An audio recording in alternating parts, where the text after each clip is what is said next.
Halo semuanya, pada video kali ini kami kelompok 4 akan mempresentasikan sistem pendukung keputusan, yaitu implementasi metode SMART dalam pemberian beasiswa di SMK Setiabudi Binjai. Adapun anggota kelompok kami yaitu Ande Risa Putra, lalu Requesta Amorin Montas, dan Sisilia Winarti. Nah, kita masuk ke bagian latar belakang. Jadi beasiswa adalah bantuan yang akan diberikan kepada seseorang yang sedang menempuh pendidikan. Bantuan ini biasanya diberikan oleh suatu instansi, perusahaan, maupun organisasi. Tentunya, pemberian beasiswa ini akan mempertimbangkan klasifikasi, kualitas, dan juga kompetensi dari calon penerimanya. Namun, proses seleksi ini biasanya membutuhkan waktu dan juga ketelitian yang tinggi sehingga rawan terjadi kesalahan apabila dikerjakan secara manual. Maka dari itu, kita memerlukan metode sistem pendukung keputusan untuk menentukan penerimaan beasiswa pada SMK Setiabudi Binjai. Nah, hal ini dimaksudkan untuk menghindari kesalahan dalam memilih siapa sih yang layak menjadi calon penerima beasiswa di SMK Setiabudi Binjai. Kasus ini kami ambil dari jurnal yang berjudul SPK Penentuan Pemberian Beasiswa dengan Metode SAW. Kemudian data dari jurnal tersebut kami gunakan kembali dan dikerjakan kembali dengan metode SMART, yaitu Sistem Multi Attribute Rating Technique. Nah, kita masuk ke bagian rumusan masalah dan tujuan.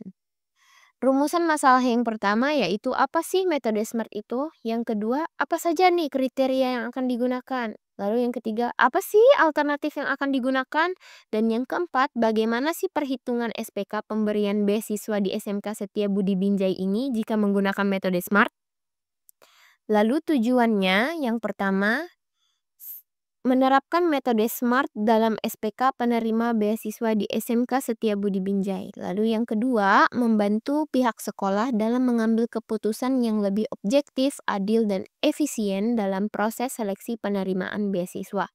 Yang ketiga, mengurangi kesalahan dalam penilaian akibat proses seleksi manual dengan menggunakan sistem yang berbasis data dan kriteria yang lebih terukur.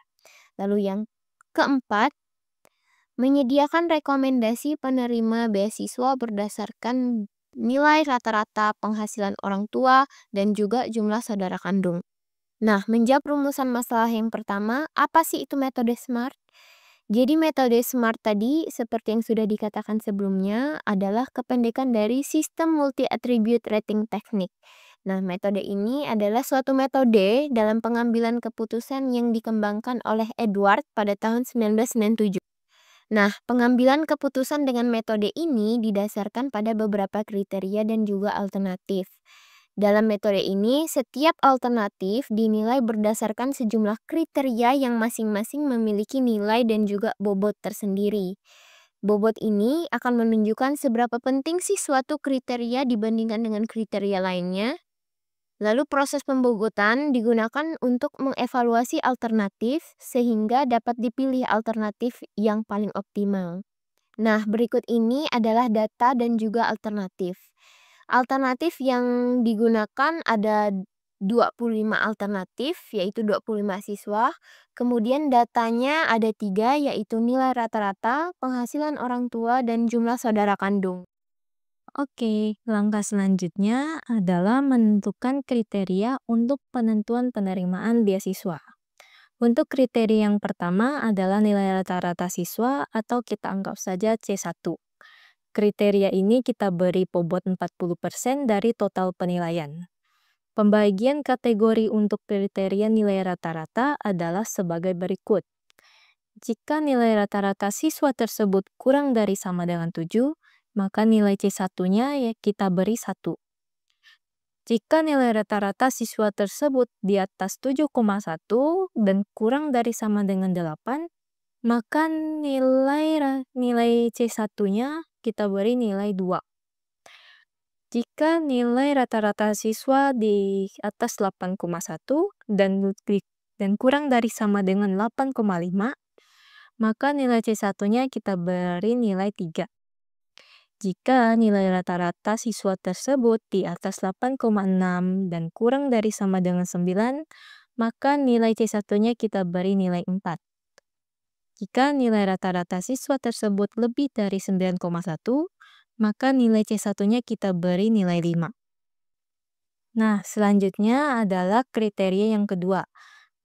Kriteria yang kedua adalah kriteria penghasilan orang tua atau kita anggap saja C2.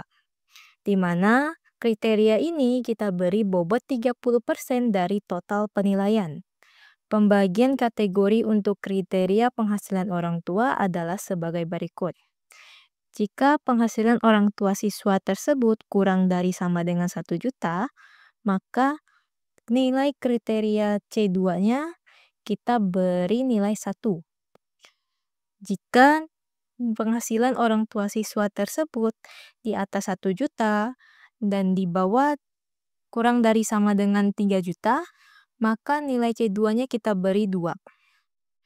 Jika nilai penghasilan orang tuanya di atas 3 juta dan kurang dari sama dengan 5 juta, maka nilai C2-nya kita beri nilai 3. Kemudian, jika penghasilan orang tuanya itu di atas 5 juta dan kurang dari sama dengan 6 juta, maka nilai C2-nya kita beri nilai 4.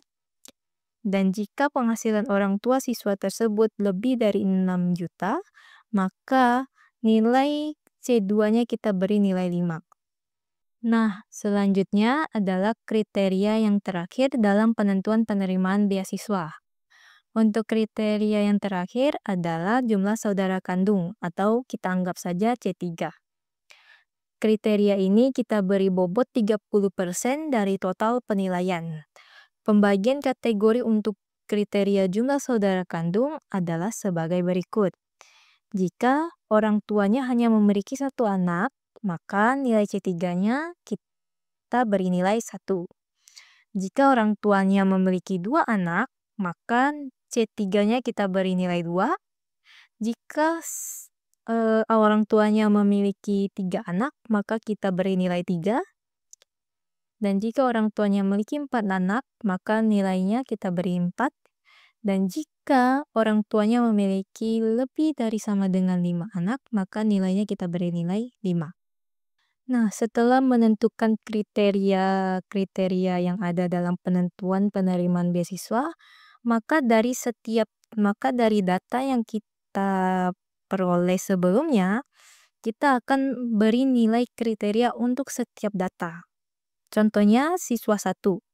Jika siswa 1 itu memiliki nilai rata-rata 8,90, maka untuk nilai C1-nya kita beri nilai 4. Kemudian penghasilan orang tua untuk siswa 1, dia adalah 2.600.000.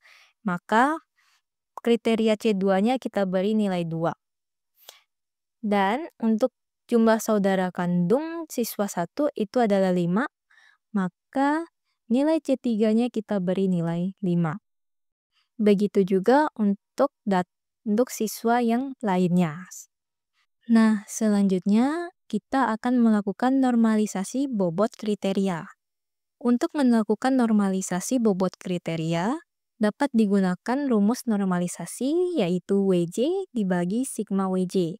Di mana WJ ini adalah nilai pembobotan kriteria ke J, dan sigma WJ adalah total jumlah bobot dari semua kriteria.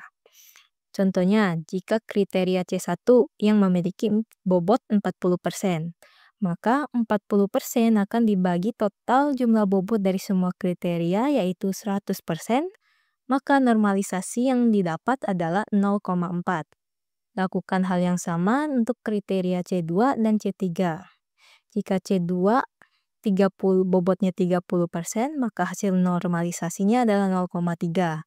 Sama halnya dengan C3 yang bobotnya 30%, maka normalisasinya adalah 0,3. Nah, selanjutnya kita akan masuk ke perhitungan nilai utility. Rumus utility di sini terbagi menjadi 2. Jika ingin mengambil nilai terbesar, kita menggunakan kriteria benefit. Dan jika ingin mengambil nilai terkecil, kita menggunakan kriteria cost. Untuk rumus kriteria benefit yaitu hasil dari si odd dikurangi si min dibagi hasil dari si max dikurangi si min. Untuk rumus dari kriteria cost adalah hasil dari si max dikurangi si odd dibagi hasil dari si max dikurangi si min. Nah, selanjutnya kita akan masuk ke tabel sifat kriteria. Kriteria C1 menggunakan sifat kriteria benefit, C2 menggunakan sifat kriteria cost, dan C3 menggunakan sifat kriteria benefit. Nah, selanjutnya kita akan masuk ke contoh penentuan utility siswa pertama atau siswa 1. Nah, pertama-tama kita akan menghitung yang C1 dulu. Nah, menggunakan rumus benefit yaitu hasil dari si odd dikurangi si min dibagi hasil dari si max dikurangi si min. Nah, 4 dikurangi 2 yaitu 4 adalah si odd atau nilai kriteria ke-I dari siswa 1. Nah, dikurangi 2 si min adalah si minimum dari C1. 5 adalah si max atau nilai maksimum dari C1 dikurangi 2 atau si min dari kriteria 1. Nah, hasilnya hasil dari 100 dikali 4 dikurangi 2 dibagi 5 dikurangi 2 hasilnya adalah 100 dikali 2/3 dan hasilnya adalah 66,66 yang dibulatkan menjadi 67. Nah, selanjutnya kita akan masuk ke C yang ketiga, rumusnya masih sama yaitu benefit. Nah, 100 dikali 5 dikurangi 1 dibagi hasil dari 5 dikurangi 1. Maka hasilnya adalah 100 dikali 1 dan mendapatkan hasilnya adalah 100. Dan selanjutnya kita akan masuk ke C2. C2 rumusnya sedikit berbeda yaitu hasil dari si max dikurangi si odd dibagi hasil dari si max dikurangi si min. Nah, 3 ini adalah si max atau si maksimum dari C2 dan 1 ini adalah si min dari C2 dan si odd itu adalah nilai kriteria K ke I. Jadi hasilnya 100 dikali 3 hasil dari 3 dikurangi 2 dibagi hasil dari 3 dikurangi 1 adalah 100 dikali 1/2 dan mendapatkan hasil yaitu 50. Nah, berikut adalah hasil dari perhitungan nilai utility setiap datanya yang telah dihitung dari siswa pertama hingga siswa ke-25. Nah, dari hasil yang kita sudah dapatkan dari nilai utility ini, kita akan langsung lanjut ke perhitungan menentukan nilai akhir. Nah, rumusnya adalah nilai total alternatif dibagi normalisasi bobot kriteria dikali nilai utility. Nah, karena nilai utility-nya ini ada 3, jadi kita akan tambahkan seperti contoh perhitungan berikut. Nah, pada siswa ketiga, kita menggunakan contoh perhitungan pada siswa ketiga. Sama dengan 0, dalam kurung 0,4 dikali 100. 0,4 adalah normalisasi bobot dari C1. Dan 100 adalah nilai utility dari siswa ketiga. Nah, ditambah 0,3 dikali 100. Nah, sama 0,3 adalah normalisasi bobot kriteria dan 100-nya adalah nilai utility dari C2-nya. Ditambah juga lagi adalah 0,3 dikali 50 sama 0,3 adalah normalisasi bobot kriteria C3 dikali 50. 50 adalah nilai utility dari C3. Jadi hasil dari 0 dalam kurung 0,4 dikali 100 ditambah dalam kurung 0,3 dikali 100 ditambah dalam kurung 0,3 dikali 50 adalah sama dengan 40 ditambah 30 ditambah 15. Hasilnya akhirnya siswa 3 hasil akhirnya adalah 85. Nah, berikut adalah tabel yang telah kita dapatkan nilai akhirnya. Di sini kita sudah mendapatkan hasil dari seluruh nilai akhirnya dan juga kita berhasil menentukan ranking-rankingnya. Nah, ranking pertama didapatkan oleh didapatkan oleh siswa ketiga atau alternatif siswa ketiga, yaitu dengan nilai hasil 85 dan mendapatkan ranking 1. Selanjutnya adalah siswa ke-18 dengan nilai hasil akhir yaitu 78 mendapatkan ranking 2 dan yang ketiga adalah siswa ke-1 yaitu dengan nilai hasil akhir 72 dan mendapatkan ranking ketiga. Nah, hingga seterusnya sampai 25. Nah, kesimpulannya, metode SMART atau Sistem Multi Atribut Rating Teknik merupakan suatu metode dalam pengambilan keputusan yang didasarkan pada beberapa kriteria dan alternatif pada pengambilan keputusan penerima beasiswa. Penelitian ini menggunakan data 25 siswa sebagai alternatif sebagai nilai rata-rata penghasilan orang tua dan jumlah saudara kandung sebagai kriteria. Langkah-langkah metode SMART terdiri dari menentukan kriteria dan bobotnya, kemudian normalisasi bobot kriteria, perhitungan nilai utility, dan menentukan nilai akhir.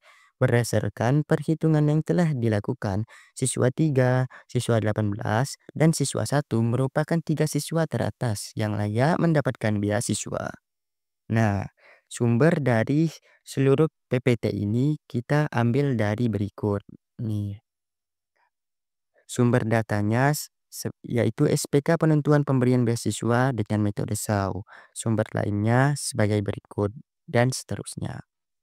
Nah, seperti itulah penjelasan dari metode SMART yang dapat kami sampaikan.